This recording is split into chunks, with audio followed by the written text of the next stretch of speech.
মাছ আনিছোঁ ৰ এইটো 1.5 কেজি মাছ আনিছোঁ ইয়া এক খৰাহি হৈছে এক চুৰিয়া মাছ খাবি না আজি এই মাছ লৈ আনিছোঁ গাইছ মানে ৰুমত আহিছোঁ ইয়া মাছ লৈ আহিছোঁ আজি মাছ খাব লাগিব ৰুমত উপায় নাই বহুত গৰম একদম বঢ়িয়া হৈ আছে এইটো মিৰ্গা দুটা আছিলে এই দুটা মিৰ্গাকে লৈ আনিলোঁ এইটো গাইছ চাই লওঁ মাছ ধুনীয়া মাছ আনিছোঁ মই একদম তাজা তাজা এয়া মাছ আৰু কি বনাবি মেষ্টা টেঙা আৰু মাছ বনাব আমাৰ এয়া ধুনীয়া না মাছটো বঢ়িয়া না মিৰ্গা আছে মিৰ্গা ধুনীয়াকৈ চাফা কৰিবি ভোক লাগিল মোৰ ৰাতিপুৱাৰ পৰা একো খোৱা নাই না ঘৰত মই একো নবনালোঁ এনেকৈ গুচি আহিছোঁ একেলগে তাতে খাম বুলি কিনে মাছ লৈ যাম বুলি মই ভাবি আছোঁ আৰু টাৰ্গেট কৰি আছোঁ মাছটো লৈ যাই কিনে তাতে খাম দে একেলগত বুলি কিনে এটাত মই নবনালোঁ আৰু এনেকৈ গুচি আহিলোঁ ইয়াতে একেলগে খাম বুলি কিনে এতিয়া সোনকালে খাম খাই কিনে ক'ৰবাত ওলাব লাগিব গৰমত তাৰমানে মাছ খাব লাগে মাংসবিলাক একদম নাখাব গৰমত একেবাৰে বেয়া কাৰণ এই গৰম বেছি হৈ আছে না গৰমটো জাং জাং হৈ আছে সেইটো কাৰণে মানে গৰমটো বেছি হৈ আছে আৰু একমাহমান পিছত গুচি যাব সেইকাৰণে একেবাৰে এতিয়া পুৰা গৰম আৰু তাপটো দি থৈ যাম বুলি গৰমে পুৰা জুচ হৈ আছে সেইটো কাৰণে পুৰা গৰম হৈছে এই গৰমৰ সময়ত তাৰমানে মাংস খাব নালাগে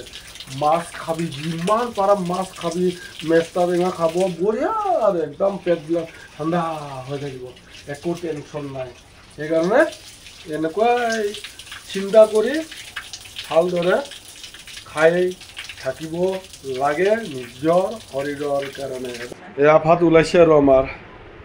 এইটো মাছটো দেই দেখা দিছোঁ এইটো মাছটো চা এইটো মাছটো ইয়া তেতিয়া লৈ আনিছিলোঁ যে মাছটো এইটো ডাঙৰ পিচ ফ্ৰাই কৰি লৈ পেলাই মেষ্টা টেঙাৰ লগত বনাই দিছোঁ এইটো আলু ভাজি এয়া ভাত আমি তিনিটা আছোঁ ল'ৰাটো আছে আৰু আপিটো আহি পোৱা নাই স্কুলত তাৰ 2টা বজাত ছুটি হ'ব এতিয়া আমি খাই ল'ম আৰু মাথাটো খাম এতিয়া ভাত পাৰি আছে দেই মানুহজনী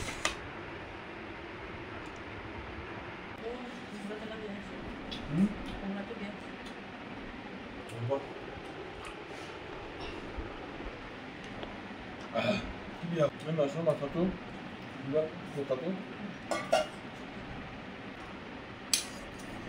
ল'ৰা যাওঁ না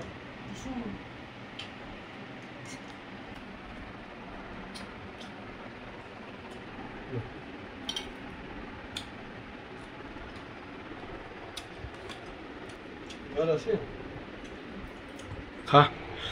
পদ্য ভোক লাগছে একদম বকা সুৰৰ দৰে খাই আছোঁ মই একদম এই ৰাতিপুৱাৰ পৰা একো নাখালে ভোক লাগে তামাম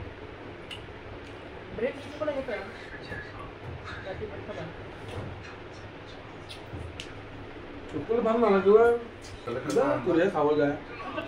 খাই উঠিলোঁ আজি লৈ আহিছোঁ দেই বাই